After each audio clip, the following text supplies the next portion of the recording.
Ustaz Heru Kusumadi berkenan hadir di Pesantren Masyarakat Merapi Merbabu, tempat perjumpaan kita hari ini. Mudah-mudahan Allah berkahi setiap langkah yang ditempuh ke tempat ini, diberkahi, dimudahkan jalan kita semua menuju ke surga, diberkahi dengan ampunan, diberkahi dengan ditinggikan derajat kita di setiap langkah-langkah kita itu. Jazakumullah khairan. Pagi yang indah karena dimulai dengan nasihat yang paling mengena, nasihat tentang kematian, ya. Dan tadi seperti yang kita sampaikan, kematian itu hal yang paling egaliter, semua orang ngalami.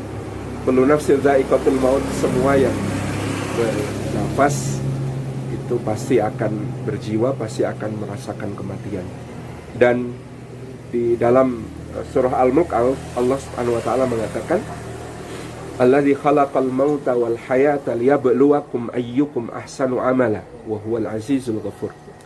Allah Subhanahu wa taala itu zat yang menciptakan kematian dan kehidupan untuk menguji siapa di antara manusia yang terbaik amalnya. Kenapa kematian lebih dulu daripada kehidupan? Kan kita mengiranya kita hidup dulu baru nanti mati. Tetapi di ayat ini Allah mengatakan menciptakan kematian dan kehidupan untuk menguji siapa di antara manusia yang terbaik amalnya. Karena hakikat dunia itu kematian, sedangkan hakikat akhirat itu kehidupan. Maka menciptakan kematian dan kehidupan menurut sebagian mufassir adalah menciptakan dunia dan akhirat. Jadi dunia itu hakikatnya kematian.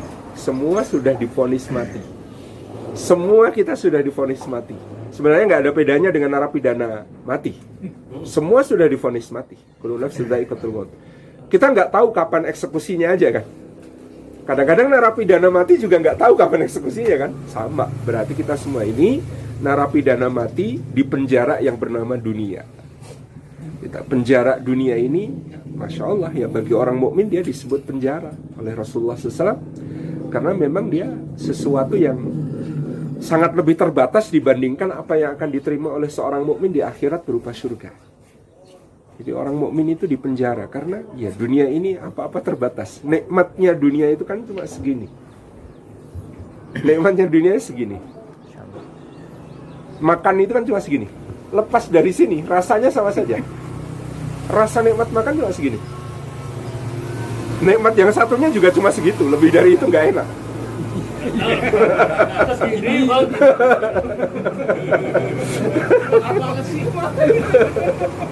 Iya, jadi nikmat dunia cuma segini, udah selesai.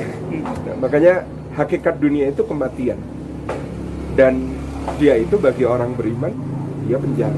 Karena dia akan mendapatkan jauh lebih baik dari apa itu di sisi Allah akhirat. Tapi itulah orang mukmin. Di dunia ini dia berhakikat kematian, dia faham. Dia sedang berniaga dengan perniagaan paling menguntungkan.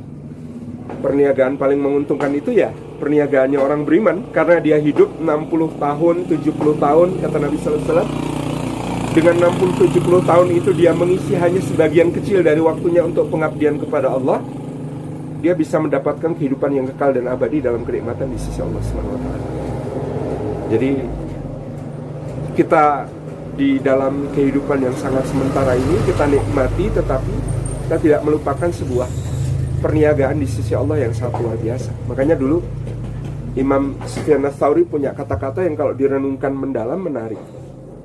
Mali dunyaka biqadri ma satabaqa fiha wa mali akhiratika biqadri ma satabaqa fiha.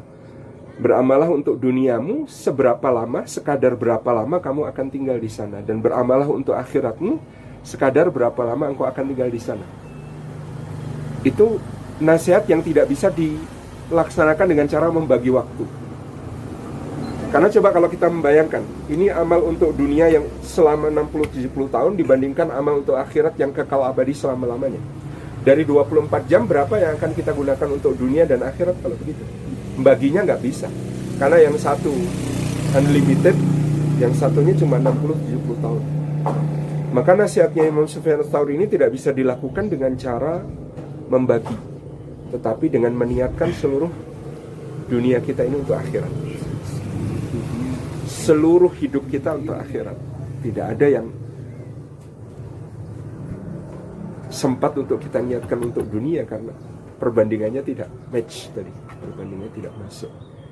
Maka segala sesuatu yang di dunia, karena kita di penjara, karena kita berhakikat kematian, pasti dijamin. Orang itu kalau di penjara dijamin sama yang memenjarakan. Maka wa ma min dabbatin fil ardi illa Allahi rizquha, tidak ada yang melata di atas bumi melainkan Allah yang menjamin rezekinya. Semua yang di dunia ini sudah dijamin Allah. Maka orang mukmin itu yang memindahkan kekhawatirannya.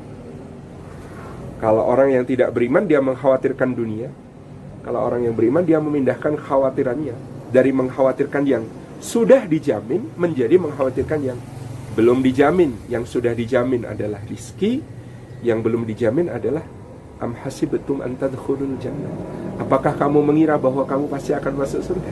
Nah, itu belum dijamin karena Allah masih mempertanyakan kepada kita. Maka itulah yang kemudian menjadi perhatian kita semua dalam kehidupan dunia. Benar, kesimpulannya sangat pendek, seperti yang dikatakan Bang Akmal, orang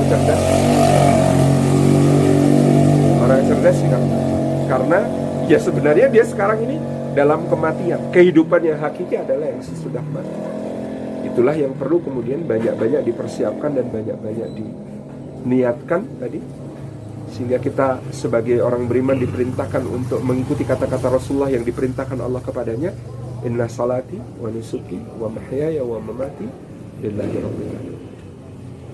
Jadi Masya Allah ya, dunia ini hakikatnya kematian. Kalau kemana-mana mengkampanyekan kematian sudah benar, karena dunia ini hakikatnya kematian.